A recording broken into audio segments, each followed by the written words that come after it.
So Sydney tell us that of course infrastructure should go where votes are rather than where money is.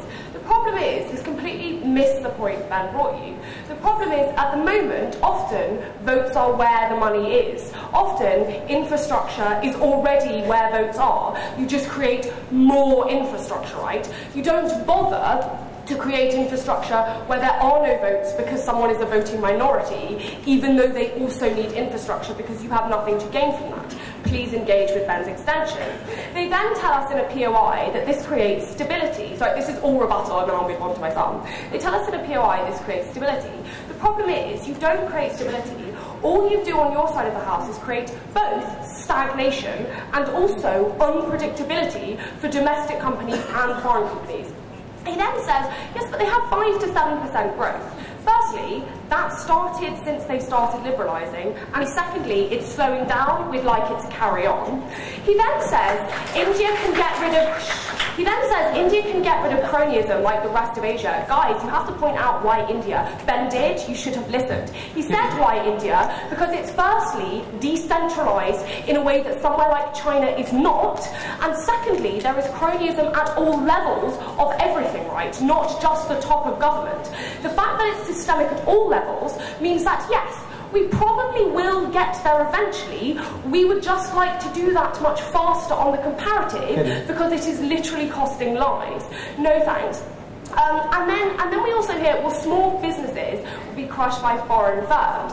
Ben brings you a point in extension, which is small businesses can now work with foreign firms and now have goods to sell them, where there are no domestic companies to buy these goods. We now create more opportunity for domestic companies. But even if we don't, we think raising a standard of living and providing people with more jobs is more important on the trade-off.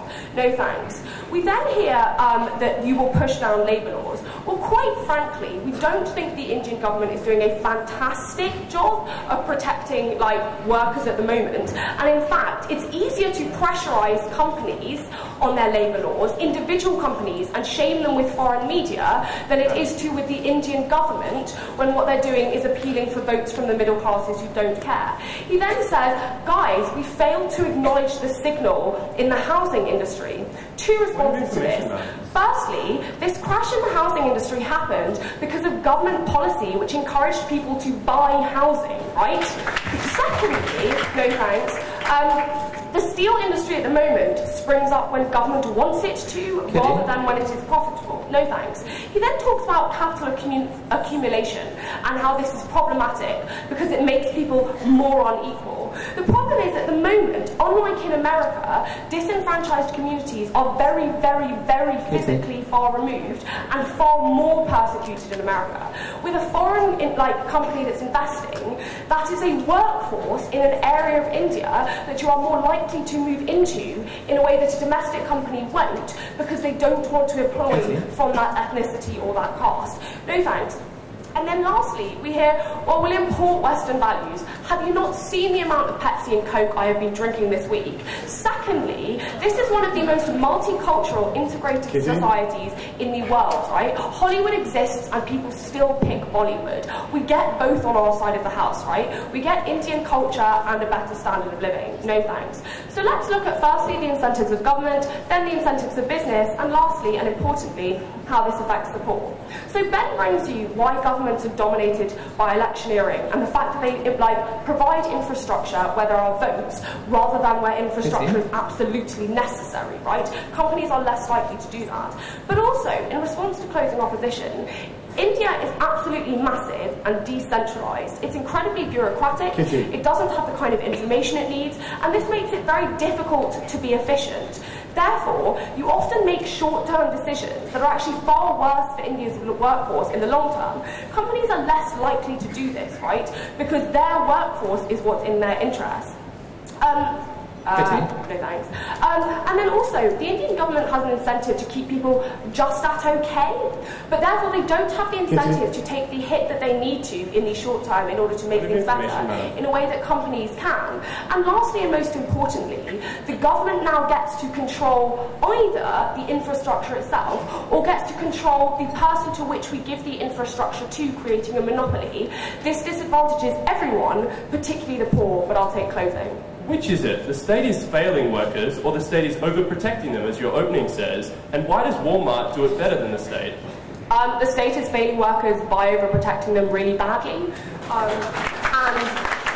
Sorry, that's not a contradiction. And also, Walmart is better than the state because Walmart provides more jobs and wants to incentivize people to take those jobs rather than stop them from moving around altogether because of bureaucracy, cronyism, and inefficiency.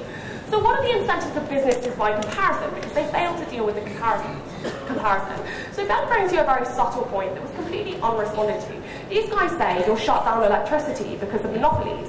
Firstly, we get rid of monopolies, right? That's the point. But secondly, in India, your largest market is poor people. Therefore, it is in your interest to provide things as cheaply as possible, to sell them as much as possible to poor people who can only pay a tiny little bit, but millions and millions and millions of times over. No thanks. Also, for both domestic and foreign companies, corruption is not useful in case it's your workforce that is stopped from working, in case it's your contract that is reneged on.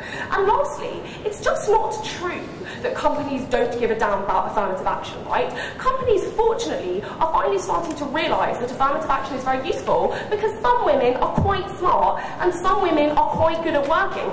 More importantly, even if they don't give a damn, the press does, and therefore they have started to give a damn in a way that many developing governments haven't. But how does this affect the poor? Because firstly, this provides them with more jobs that they can access. This then provides them with the ability to move around to get those jobs if they live in an area where there isn't one. And lastly, as a company, you will provide the infrastructure you need to in that area in order for your business to function, rather than where there are votes.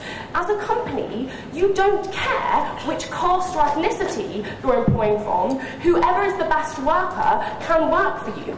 You are more likely to offer to pay people more as soon as you are competing with other businesses, rather than the government or the single business that is run by one of the government's friends that gets to completely dominate wages, who they employ, how they employ them, and the infrastructure they provide. For these reasons, ladies and gentlemen, we beg to propose.